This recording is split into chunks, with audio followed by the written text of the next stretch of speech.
In this chapter, King looks at intellectual courage. Courage is a virtue with wide application. So the idea of being intellectually courageous might not come immediately to mind. After all, courage is a virtue we assume is displayed in the face of danger. How can anything in the intellectual life be dangerous? The disadvantage of the fact that courage has wide application is that most everyone knows of the concept and wants to consider themselves courageous. Thinking about our own state of courage, whether specifically in its application to intellectual virtue or not, requires use of other intellectual virtues, particularly humility and confidence. I'd like to think of myself as courageous. If I think of myself as being courageous, I will have a higher view of myself. I can, however, think of experiences in my life when I was not particularly courageous. While the incidents that come readily to mind were not directly about intellectual courage, they did have intellectual components. I found it too easy to avoid a necessary action because I lacked adequate confidence in my knowledge in that context. Now, it might be that I am being too harsh on myself. It might be that I genuinely did lack information or had a questionable interpretation of the data. So my failure to act was justified. But it might also be that I put the bar of certainty too high, telling myself that because I lacked absolute certainty about my own rightness, I should delay action. I recognized in putting the bar that high, I was going against one of my own convictions, that absolute certainty is impossible in most situations. The comforting thing about requiring absolute certainty is that its nearly guaranteed absence absolves one of ever needing to act. What I need to be truly courageous is to get out of my comfort zone, where I always have the fallback excuse of lack of certainty. King tells us the story of John Paul Stapp. Stapp was taken out of his comfort zone and forced to act in the face of real problems. When several people close to him were killed or seriously injured in auto wrecks, his love and concern for them created a conviction that he needed to try to do something about it, something to improve safety. He devoted his professional life to developing safer ways to do dangerous things. King mentioned specifically flight ejection. That sounds plenty dangerous to me. Refusing to settle for crash test dummies or for subjecting other people to his tests of new tools and methods, he exposed himself, his own fragile mortal body, to great danger. He felt like he needed the knowledge, not primarily for himself, but for the sake of others. He was convinced that he could make a difference, that he needed to make a difference. Knowing that his body would pay a price, possibly even to the point of death, yet pursuing the knowledge anyway, that showed his intellectual courage. Some of you may consider the dangers to which he exposed himself and say, he was rash, not courageous. As King observes later, rashness is the excess form of which courage is the Aristotelian mean. It is rash, you would say, to think that you could fly at 20,000 feet at over 500 miles per hour with no canopy to protect you. Some of you might even use a stronger word than rash. Let's consider another epistemological aspect at play here. How well was Stapp's perceptual apparatus working? Let's assume for a moment that he, like us, observed that some of the things he was doing were really dangerous. They did not just appear to be dangerous. The reality was that they were dangerous.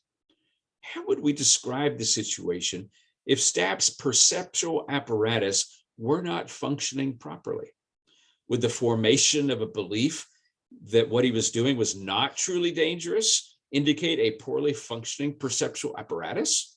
Or we might bring in the dimension of his willingness to accept the deliverances of his perceptual apparatus.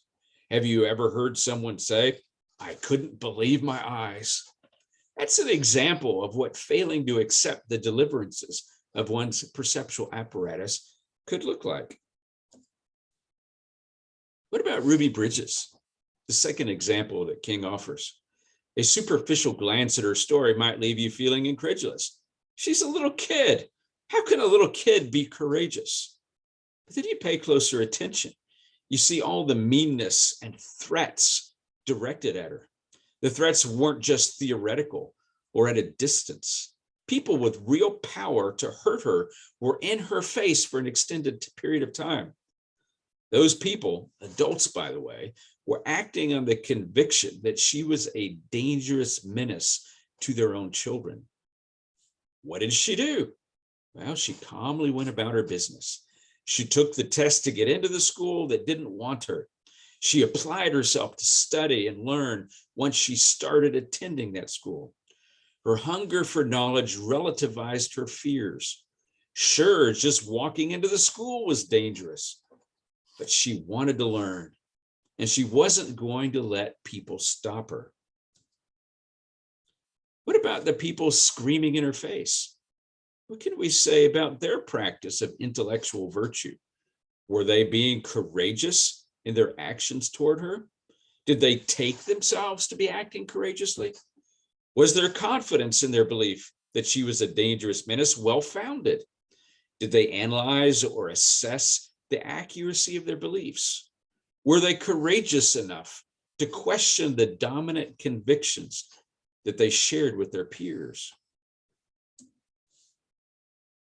King turns next to a fictional character from mid-20th century literature, George Orwell's protagonist in 1984, Winston Smith.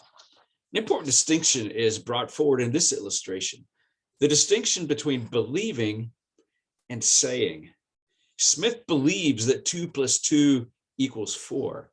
He believes this even in part in the face of the party saying that 2 + 2 = 5. I bet you wouldn't have much difficulty retaining the same belief in the face of someone walking up to you and saying what the party said. But what if the party functionary there was torturing you, maybe even trying to kill you? Maybe the party didn't care at all what you believed, or at least said they didn't care, only what you said. I learned this distinction between believing and saying during my own undergraduate experience. In some of my classes, claims were made that I disagreed with. It wasn't just that I was an ignorant little student and the professor was the educated one with true knowledge. Sure, compared to my professors, I was pretty ignorant. But within my own conviction set were beliefs that countered claims presented in the class, in a book, or in the discipline as it was presented. In these cases, I didn't believe the claims being made. That's on the one hand. On the other hand, I also wanted to get a good grade in the class. So I couldn't just say, "Professor, I don't want to hear any of this." I had to demonstrate learning of these claims that I didn't believe. How could I do that? My chosen strategy for tests and papers was to act on the clear distinction between believing and saying. I would write, writing's a form of saying, something like author X asserts that claim A is the case, rather than writing claim A is the case. Because I studied the material, I could even report the reasons that author X asserted claim A. Doing that demonstrated my learning. Occasionally, the context was such that it was appropriate for me to write author X asserts claim A, but I offer counter assertion B.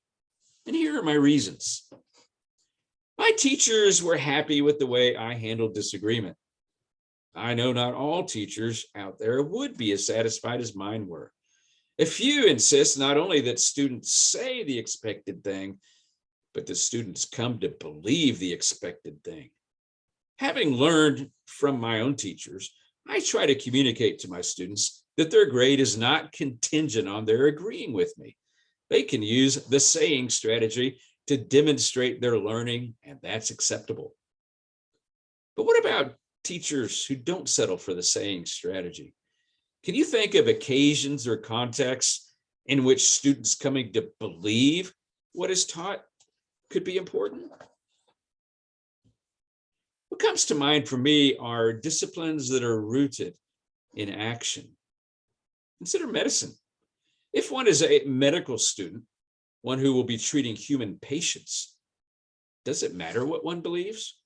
Must medical students come to believe at least a significant portion of what is taught about the function of organs and various bodily systems? Must they develop the beliefs in the area of pharmacology that will most likely result in the health of their patients? No, we can shift the perspective just a bit. If you go to a doctor, what beliefs do you want that doctor to act on? Would you trust a doctor who merely said things on an exam, but did not come to believe and act on beliefs about the nature of your human bodily systems? Think how much courage it would take to go to a doctor if our medical system was not built on common basic beliefs. On page 185, King says that his analysis of the role of fear suggests that intellectual courage is fundamentally a disposition to persist in intellectual activity for the sake of truth, knowledge, or understanding, while enduring perceived threats to one's well-being. What do you think of this claim? Well, let's start in the center. Our intellectual activities aim at acquiring truth, knowledge, or understanding. In seeking these things, we presuppose that they exist, that there is such a thing as truth, such a thing as knowledge, such a thing as understanding. Sure, each of these has limits and is likely to be partial, maybe even inadequate, but such things exist, and our attaining them is possible. If we didn't believe they were possible, we wouldn't even try to achieve them. Attaining these things is difficult. We know that. We know work, often hard work, is required. We also know that sometimes we perceive threats to our well-being that come along during our quest. This is the time for intellectual courage. We count the prize of truth, knowledge, and understanding to be such that we can, at least for a while, set aside the threat and push on anyway. The next few pages, King helpfully suggests or considers the place of courage in consideration of proper objects, occasions, means, and motives. Those are important considerations that help us avoid the vice of rashness. King also shows some ways that intellectual courage is of value for ordinary people. Since courage admits of degrees, it's not an all or nothing affair. It's something we can try out. We can practice. We don't need to think of ourselves as conquering heroes from the get-go. We can be courageous one step at a time. If we desire to be courageous, we can find occasions to practice the virtue, to act on it.